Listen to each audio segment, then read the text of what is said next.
How to troubleshoot login or account issues on Toptal. First of all, open your web browser and go to toptal.com.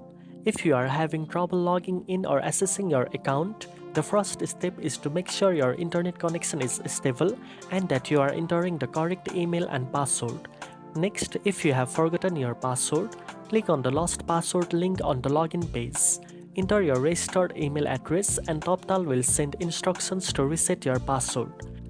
Make sure to check your spam or promotions folder if you don't see the email in your inbox. If you are still unable to log in, try clearing your browser cache and cookies or use a different browser. Sometimes outdated cookies or browser settings can prevent successful login.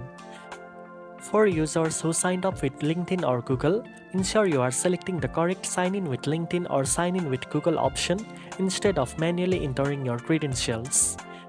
If your account is temporarily locked or suspended, contact Toptal customer support via the help center. Provide details about the issue, including your email, account name, and any error messages you see.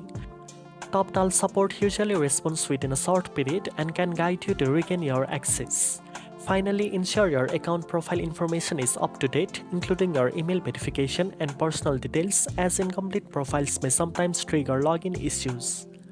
Now you know how to troubleshoot login or account issues on Toptal. If you found this video helpful, don't forget to like, share and subscribe for more freelancing tips. Thanks for watching and I'll see you in the next one.